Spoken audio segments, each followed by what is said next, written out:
16-vuotiaana mä olin kesätöissä niin mun isän työpaikalle. Isä sattui olemaan laivojen kanssa tekemistä ja silloin mä lupasin itselleni, että kun mä menen oikeisiin töihin, niin minne tahansa muualle, paitsi meriteollisuuden eteen.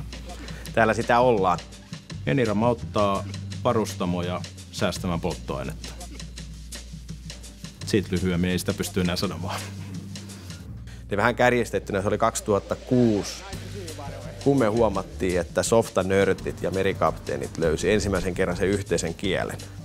Että se merikapteeni pystyi kertoa sille softakaverille, että tämä on se, mitä me tarvitaan. Ja se softakaveri pystyy kääntämään sen oikeastaan niin kuin koodikieleksi. Silloin me tiedettiin. Ja silloin tuli se innostus ja tajus, että niin kuin, mitä tahansa me tehdään, niin sitten tulee hyvä.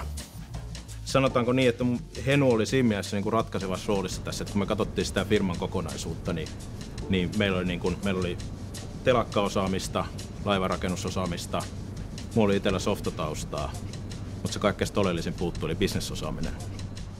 Siis mehän mitataan kaikki, mitä siellä laivan sisällä tapahtuu, mitä me vaan pystytään.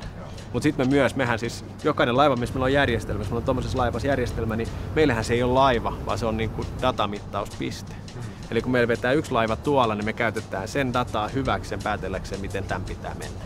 Eli se laiva kertoo meille, että jes, nyt tuollakin paistaa aurinko ja ei ole tuulta ja keli on hyvä, jota kautta tämä laiva sitten pystyy ymmärtämään, että hei, tämä on nyt se paras reitti mennä tuonne Tallinnaan tai minne se on menossa. Henulla on uskomattoman nopea tilanneäly, eli se oivaltaa niin kuin, mikä on homman nimi, ihan hetkessä, ja se toimii niin kuin, lähes niin kuin tuntuu, että vaistonvarasta intuitiolla tulee, että hei, näin tehdään. Meidän suurin vastustus on nimenomaan ihmisten mindsetin muuttumisen hitaus. Ja mitä tahansa voidaan tehdä, että toimiala ottaisi nopeammin vastaan teknologiaa, niin se me tehdäisiin, koska sillä me päästäisiin nopeammin meidän tavoitteisiin, mutta sitten ehkä tärkeimmin, niin kyllähän se maailma muuttuisi paremmaksi paikaksi. Ja se on se, mikä meitä on ajanut tässä. Meillä on aidosti halu muuttaa maailmaa parempammaksi paikaksi. Olen Jussi Pyörre. Halusin kehittää jotain, joka muuttaa maailmaa. On aika kuitenkin jalat maassa konkreettia siinä mielessä tämä meidän toimiala ja se bisnes, mitä me tehdään. Joten sitä kautta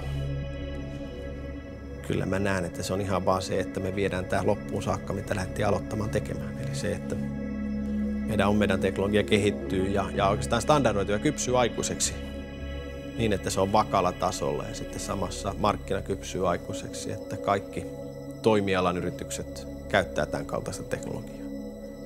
Mun nimi on Henrik Dahl ja perustin Eniramin, koska mä haluan muuttaa maailmaa.